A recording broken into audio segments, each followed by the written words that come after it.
time to build something smarter than before. Not just points, it's aligned to clear. Better leads, better teams right here. It's Lead Scoring Monday, you know the vibe. Fixing what's broken, bringing it to life. Showdowns, labs, and quick fix flair. Casey's in the hot seat, see you there. On the road to better scores, let's build what actually opens the door. On the road to better scores, let's build what actually opens the door. Hey, good morning. Welcome back to a Tuesday edition of Lead Scoring Monday. Today I'm going to do a little bit of a AMA, most commonly asked questions about the new lead scoring tool inside of HubSpot. I tried to do this session yesterday, had some technical difficulties. It was also the first day of school, so just my household was just a little bit more chaotic than I thought it was going to be. So we just were having some issues yesterday. So we're making it up today. I'm going to run this show back and try it again. If you have any lead scoring questions, feel free to drop them in the comments, and I'll do my best to answer them along the way. But gonna try to keep this sharp and short. Got the morning show shortly, so we can just jump right in. So today we are talking about the new lead scoring app. Why are we talking about this? Well, today is August 26th, 2025, and on August 31st, 2025, so in 6 days now, the legacy HubSpot scoring properties are set to sunset. What does that mean? I get that question a lot too. My understanding is that on August 31st or September 1st, something like that, those properties will stop calculating.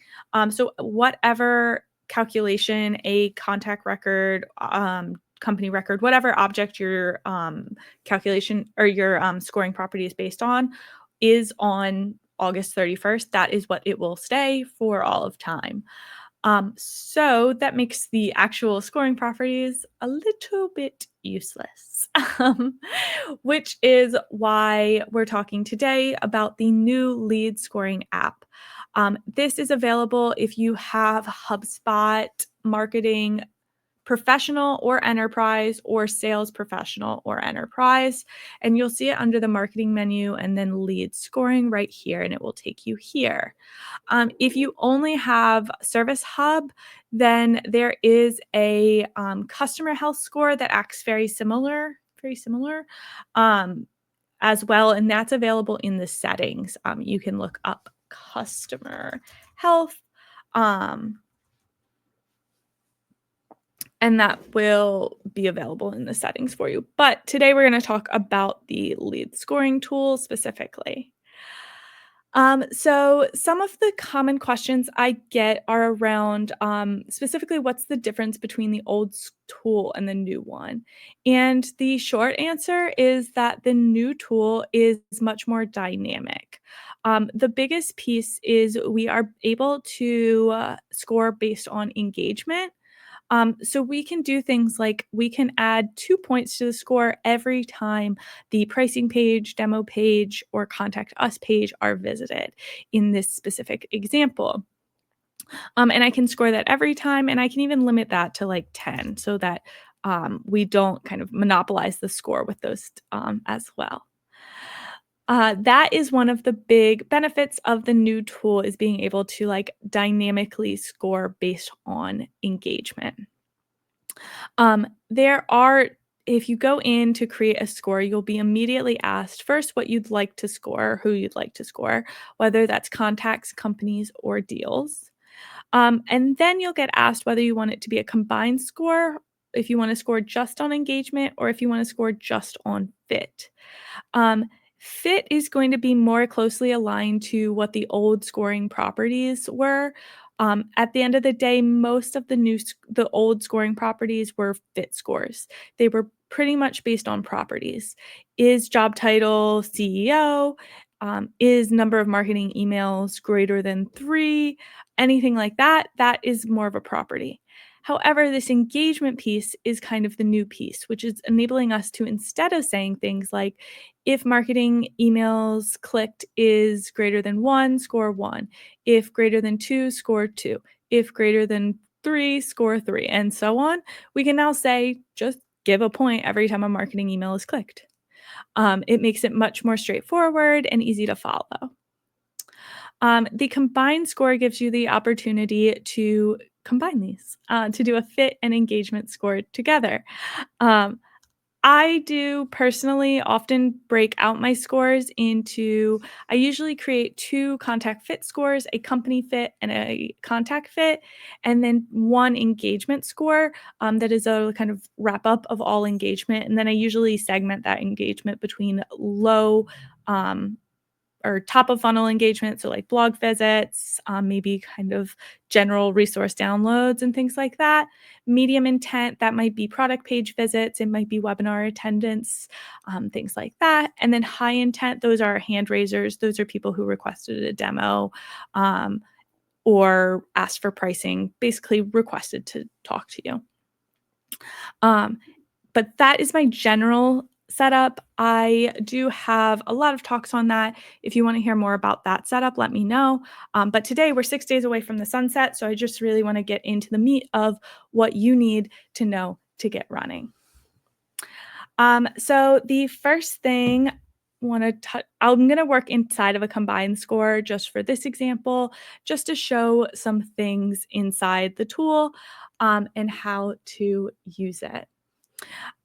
So one of the first questions I get tends to be around the score limits because these work differently than the old tool. The old tool didn't have a limit. You could just keep scoring up. However, with the new tool, you can set a max score. I oftentimes set my max scores to 100, but you can set them any of these amounts. If you basically don't want a max score, you would just set it to 10,000. However, I do think the max scores can be helpful just in helping keep things in perspective for you. There are also these group limits, and there is a new beta that makes these group limits now optional. I did a session yesterday morning specifically on group limits and that beta, but just a little bit of a note here. These will just show you how the max score available for this group. In this case, this is my engagement group. If my total score is 100, maybe I want to max engagement at 75 and max my fit at 25, for example.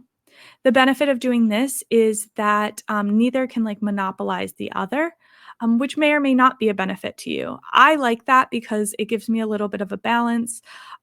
For example, even the best fit contact is not the same as someone who raised their hand and talked to sales.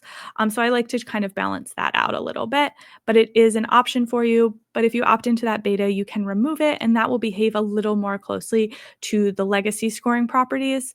Specifically, if your goal this week is just to get your old score built in the new tool, and then you're looking to improve it later on, if that's the case, shoot me a DM. I'd love to improve it together. The other questions I get are around things inside of some of these. So one thing is the score individually piece. So when I built out a engagement for page visits, I put in a couple different pages. If I break this out and score individually, I can change which pages get which points. So maybe my demo page is 5 points, 2 points, and 3 points, for example. Or actually, I might even do the opposite that there. So if I can score them all together and they'll all get 2 points for each time someone visits, or I can score them individually and change which scores they get. You could also, in this case, I broke it out. So I had my blog as a separate URL path. And have that as 1 point here, but I could have put blog in here and had that be 1 point, and then it would work the same. And now I could just remove this. I also get a lot of questions around the scoring DKs and then these time frame filters. So the DKs are another new feature of the tool, and they're only available for engagement.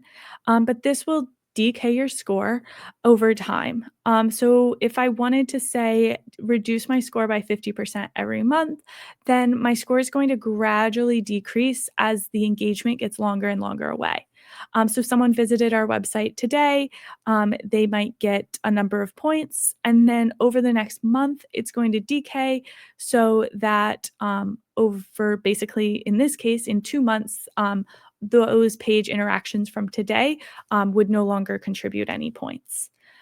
Personally, I prefer to use timeframes. So I would do, if in that same instance, maybe 30 days, 60 days. Oftentimes I do more like 30 days. And this time frame is only going to score points for activities that happened in the last 30 days. I prefer this over the DK because I like to make my scores easy to understand. These are scores that we're going to use between marketing, sales, customer service, the leadership team oftentimes also. And using the DKing score can make the math a little weird and wonky, and it can just generally be a little hard to follow. And these time frames are more straightforward. We're only giving points for activities that happened in the last 30 days. It's pretty clean cut and clear versus the way the decaying works. It's going to take a percentage of the points each day over that decay time period, which can just make the math a little confusing, and it might make your team a little confused. I also have the option here to add frequency, so I can only score people, for example, 2 times, add 2 points. So if I wanted to only score people who visited those pages 2 times or at least 2 times, I have the option to do that with the frequency scoring. All right. And then one of the biggest questions I get is about negative scoring. So in the legacy scoring tool, there were 2 columns. You had the column for your positive scores and a column for your negative scores. When this new scoring tool came out, it actually originally didn't come out with even negative scoring. And the reason for that is if you go over to this contacts tab, or if you're scoring a company, I think it'll say companies, deals. It has this option to exclude. So you can create a list. I'd usually call it score exclusion. And you can exclude certain context from your score altogether. And the reason for this is most of the time, organizations are using negative scores to remove people from lead scoring. So a lot of times when I go into legacy scoring models, there are things like negative 500, negative 5,000 points for emails that have bounced, for partners, for employees, things like that. Instead of doing that, now you can just put those all on a list called score exclusions, maybe, and exclude them from your score altogether. They'll never get any positive scoring. They'll just be excluded from the entire scoring system and will always stay at 0 or null, whatever the case may be. And that works. It's a little bit more of a clean way to score. So you just don't need to think, okay, negative 500. And then, especially in instances like this, where people can get points each time they do something, maybe especially an employee, might visit your website a lot. Maybe they do get kind of even past that negative score versus the exclusion list just make sure they're removed altogether. The other element of, but now there is an option to subtract points. I personally will subtract points for things like soft bounces maybe, or maybe the contact isn't in my like exact buying committee ICP, ideal customer profile, but they might be an influencer or something, and I might still want to keep them involved in my CRM and involved in my system. I don't necessarily want to exclude them altogether. I just don't want to prioritize them. So I do now have the option to subtract points just by switching add to subtract. However, in the new system, the score currently, as of today, August 26th, will not be a negative score. So even if you have negative 500, it's always just going to bottom out. it's not ever going to end in a negative. And that's just a nuance of this scoring model. All right, I know we ran through a lot today, and there's so much more to unpack. I did a video yesterday morning, just walking through the new tool. So if you have any questions about the new tool, definitely check out that video. Also, the URL scrolling across the screen here is a sign up link to my free portal where I have past videos all about the new lead scoring tool and value first scoring, which is all about making scores that actually are impactful and don't cause friction between teams. Check that out. And then today, August 26th, I'll be hosting a 2-hour live session from 2 to 4 p.m. Eastern time, where I'll be walking through any questions that anyone has live. It's free to join. Just DM me and I'll send you the calendar invite. And yeah, I'll just be on there for 2 hours. You can come in and out however you'd like. My best recommendation is to join and try to block the time off to rebuild your score. And then as you have questions, just pop in and we can run through them together. You can share your screen. You can show me what your specific question or use case is, and we can chat through it. DM me for that link. And that's it for today. Hope to see you this afternoon. And if you have any lead scoring questions, you know who to call. Have a good one, guys. Talk to you soon.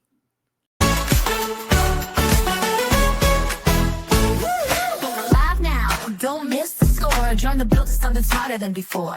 Not just points, it's aligned to clear. Better leads, better teams right here.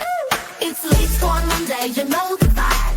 Fixing what's broken, bringing it to life. Showdowns, labs, and quick fix flair. Casey's in the hot seat, see you there. On the road to better scores, let's build what actually opens the door. On the road to better scores, let's build what actually opens the door.